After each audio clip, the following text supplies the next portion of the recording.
Ken smiled as he recalled, "Your parents were always a handful." My mother-in-law nodded in agreement, adding with a faint smile, "Now that they're gone, I can say it. Growing up under such parents, it's no wonder you struggled with independence." She looked at me pointedly, her words cutting deep. "If I had raised you, Maya, you would have turned out respectable like Ken," she continued, her tone dripping with condescension. It had only been a week since my parents' tragic car accident, and I was too mentally and physically drained to argue. My parents were respectable people, and I wanted to defend them. I wanted to retort, "If your mother had raised me, I might have ended up with a despicable personality like your son." But the words wouldn't come. My body felt too heavy to move, my mind too exhausted to fight back. I was ashamed of my weakness, unable to protect my parents' honor even as they were insulted. Just as I was sinking into despair, Ella appeared, her voice sharp with anger. "You have no right to act superior," she snapped. "I know the truth." The shocking revelations she shared reignited a fire in my heart. I wouldn't allow any more insults to my parents. From that moment, my daughter and I began to fight back. I'm Maya, a 38-year-old homemaker. I married Ken because I got pregnant, and it's been 16 years since then. I live with our energetic daughter, Ella. I had to drop out of university due to health issues when I got pregnant, a decision I sometimes regretted. But seeing Ella healthy and thriving, I knew I made the right choice. I've poured all my love into her, and she respects me in return. She's a talented young woman, so much so that she earned a computer qualification in middle school and was even featured in the newspaper. I may not be tech savvy, but I admire her dedication and hard work. She's bright, friendly, and has many friends. I'm truly the wonderful person she's become. However, my relationship with Ken hasn't been as smooth. In the early days of our marriage, his words, "Your support is what keeps me going," captivated me. I dreamed of a bright future together, but the reality was far from that. During my pregnancy, I suffered from severe morning sickness and back pain, spending most of my time in bed. Even then, I can't forget his harsh words. "Aren't you even going to prepare dinner? Don't slack off on your housework," he scolded, showing no empathy for my condition. "Even when I'm not feeling well, I work hard at the office every day. I'm not slacking off like you," he'd say, making me anxious about our future. When Ella was born, Ken didn't even show up at the hospital, citing work as an excuse. I didn't see him until we were discharged. That was when my affection for him began to wane. Yet I didn't choose divorce, mainly for Ella's sake. I felt incapable of raising her alone, especially without the means to send her to a good private school. So I endured, even when Ken made irrational demands like, "I can't eat this awful food. Remake it immediately." I silently complied, striving to be the ideal wife. As I continued to obey without complaint, Ken grew more arrogant. By the time 10 years had passed, he no longer even called me by my name. It wasn't just him. My mother-in-law also tormented me. She'd visit when Ken wasn't around and harass me with cruel words. "Women with low education and no career like you aren't suitable for Ken. You probably only got married because you were young. Now that you're getting older, you'd better make an effort not to be abandoned." And all I could do was apologize. "I'll do my best," was always my response. But no matter how often I said it, it never seemed to make a difference. My mother-in-law would inspect the house with a critical eye, eventually pointing out some minuscule spot on the bookshelf. "Look, you haven't cleaned properly," she'd say. "If you're a housewife, it's only natural that there shouldn't be a speck of dust left." I wonder if low education also means low skills in housework. No matter how hard I worked, she always found something to criticize. There was only one time I couldn't hold back. I broke under the weight of my husband and mother-in-law's constant harsh words. "Ken, weren't you much kinder before we got married? Why did you become so cold?" Even after 10 years of marriage, I still couldn't understand why he had changed. For a decade, I'd been searching for answers, but I couldn't find any specific reason. If my husband's coldness was directed solely at me, I might have been able to endure it. But thinking about our daughter, I decided to confront him. "I understand work is tough, but I want you to make a little more time for Ella." His response, when he returned, was cruel. "Why should I bother with my daughter's mood? I'm already busy running the company I founded, unlike you, who have nothing to do all day." After shouting this, he quickly retreated to his room. If Ella had been his biological daughter, maybe he would have listened. That faint hope was shattered in an instant. Feeling at my limit, I decided to confide in my parents about everything that had happened. Their words were a relief I hadn't realized I needed. "Why didn't you talk to us sooner? If it's about your livelihood, we'll support you. Divorce him quickly. For someone who had tried to overcome everything on my own, their support was incredibly reassuring. However, it didn't lead to a divorce. My husband, who had always been intimidating, suddenly showed an apologetic attitude in front of my parents. It was my fault. I deeply apologize, he repeated, tears streaming down his face. Perhaps he felt something in that moment, and my fundamentally kind parents were moved by his apparent remorse. In the end, we decided not to divorce. But that decision didn't solve the problem. As soon as we returned home, my husband's demeanor changed. He berated me with an angry voice. "This isn't a joke. What's the matter with humiliating me like that? It's shameful to rely on your parents when you're an adult. If we divorce, our reputation in society will plummet. Can't you even understand such basic things?" His shouting filled the room, and Ella watched us, her face expressionless. My days filled with anguish showed no signs of ending. 8 years later, my parents passed away in a car accident. The cause of the accident was mistakenly pressing the accelerator instead of the brake. I couldn't believe it had come to this. Devastated by the obituary, I barely had time to process my grief before I had to take on the responsibility of arranging my parents' funeral. As their only child, the weight of this duty fell entirely on me. My husband made it clear he had no intention of helping. "This is your parents' funeral, so it won't help at all. You deal with everything on your own," he declared before heading off to work as usual.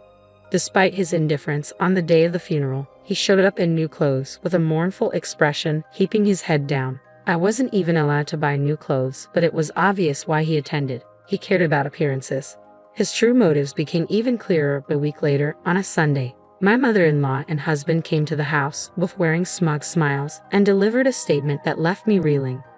"We always had trouble dealing with your parents," Ken said with a smile. "But they're finally gone," he added, as my mother-in-law nodded in agreement. "If you're raised by parents like that, you'll end up as someone who can't be independent, like Maya. If I had raised her, she would have become a fine person like Ken," she added. I was utterly exhausted, both from the shock of losing my parents and the strain of my marriage. These two delivered words that felt like a final blow. What had I ever done to deserve this? I wanted to scream at them, to tell them not to mess around, but I was too worn out, too shattered to respond. My mind and body were completely drained. All I could do was silently apologize to my parents, feeling like a failure as their daughter for not defending them against such insults. Just as I was sinking into despair, my daughter suddenly appeared. Her expression was defiant as she addressed my husband and mother-in-law. "Who do you think you are?" "I know everything," she said, her words eliciting an irritated look from my husband. "I'm not going to entertain nonsense. You should be studying your room or something," he snapped. "Yeah, that's right. Ella needs to study so she doesn't turn out like her mom," my mother-in-law chimed in. But Ella remained silent in the face of their condescension, and then she dropped a bombshell. "You think I don't know? I saw you tampering with Grandpa's car." I gasped in astonishment. Could it be true? Had they really tampered with the car? Was the accident deliberate? If that was the case, it was beyond outrageous. It was monstrous. I instinctively looked at the two of them, and they stared at Ella with pale faces. "Ella, what are you saying? That your father tampered with the car? Don't talk nonsense," my husband yelled, his face drained of color, anger barely masking his fear. My mother-in-law's mouth opened and closed like a fish gasping for air, but no words came out. Ella, unfazed by her father's shouting, met his anger head-on, raising her voice to match his. "Nonsense. Then why don't you confirm it with your own eyes?" With that, she pulled out her smartphone and played a saved video. The video began with a shot of my dad's car before it was wrecked, clearly showing it in their garage. After a few seconds, voices could be heard off-screen. "All right, good thing we left the keys unlocked," said my husband's voice. "How did you unlock the garage?" asked my mother-in-law. "I went to apologize to my in-laws before, remember? I made a copy of the house key then, thinking I'd get it back to them someday. I knew Maya had the key, so I borrowed it while she was sleeping." Even though he was always so concerned about appearances, my husband had secretly copied a master key to my parents' house. My mother-in-law didn't condemn his wrongdoing. Instead, she praised him. "Just like my son, how clever.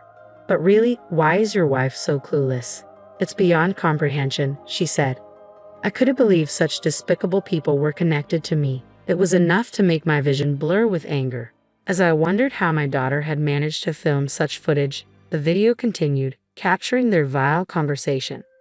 "To be honest, I wanted to marry a more attractive woman," my husband admitted on the recording.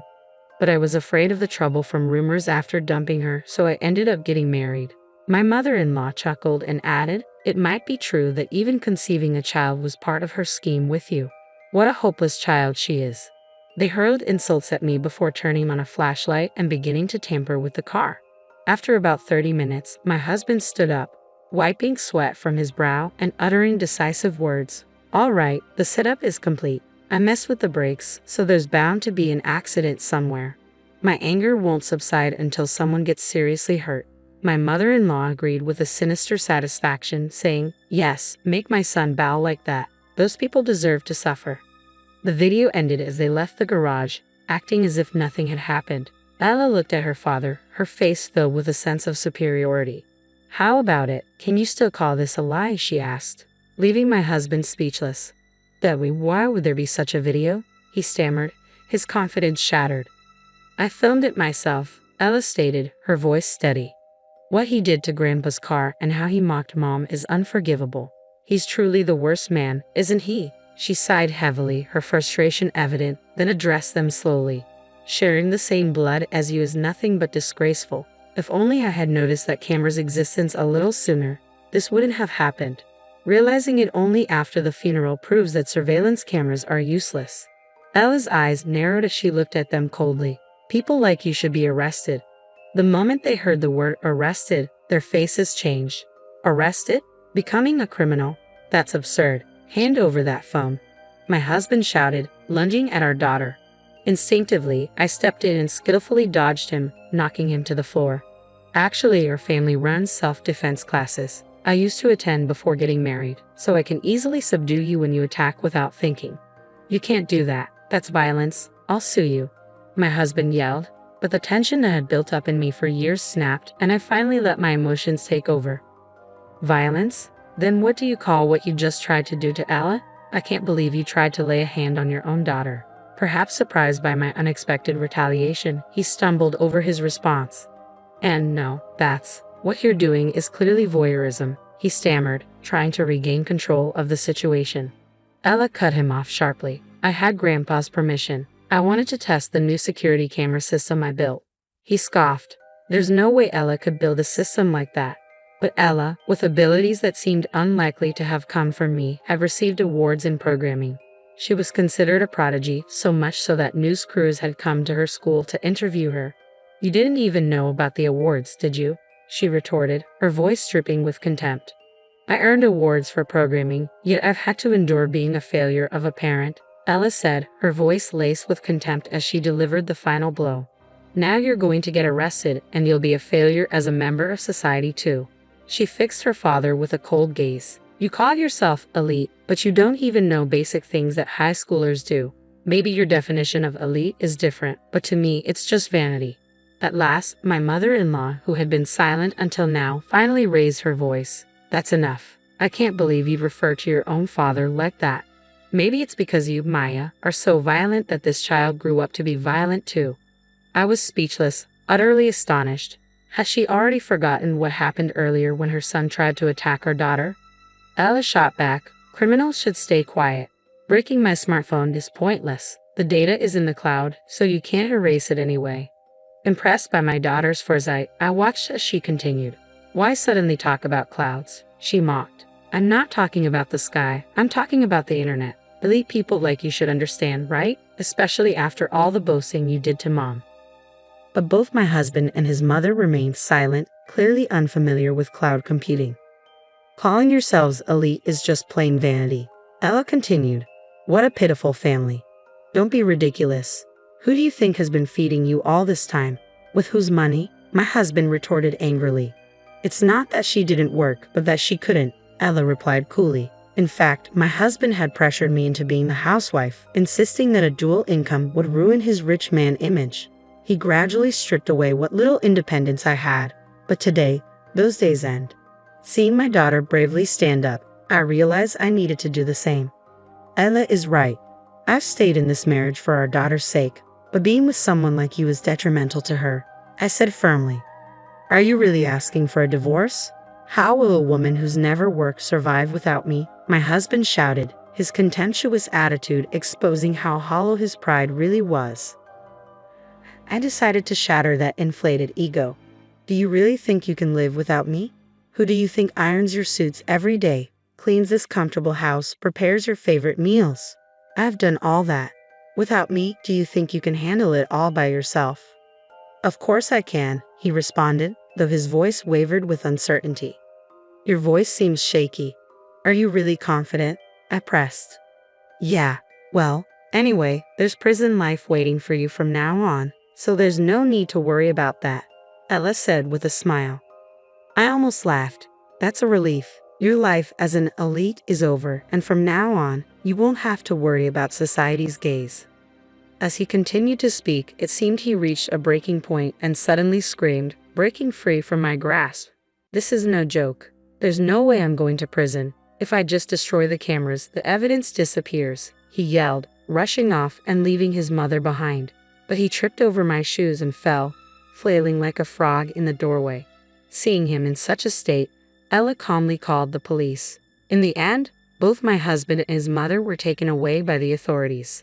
Subsequently, videos taken by my daughter and other evidence were discovered, leading to their arrest.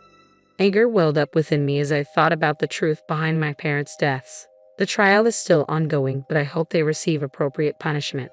Furthermore, my husband's company went bankrupt immediately following his arrest, with lawsuits regarding unpaid wages piling up. It seems he was unpopular among his employees, often speaking condescendingly without offering much helpful advice. Their belief in their own superiority was just a misconception. Since then, my daughter and I have been living a peaceful life. Although there were concerns about finances, my parents left us an inheritance. The will stipulated that the inheritance was solely for my daughter and me, granting my husband no rights. I was surprised by the existence of the will, but apparently it was prepared long ago, foreseeing events such as my contemplation of divorce or their passing. I hold deep respect for my parents. I started attending a vocational school for welfare-related studies, using the inheritance. I believe that acquiring specialized qualifications will pave the way for me to become a full-fledged employee despite my lack of prior work experience. My daughter is passionate about app development and expresses a desire to become a programmer in the future. While life with just the two of us can be challenging, it's also filled with happiness. I cherish the precious life I share with my daughter and hope to continue doing so in the future.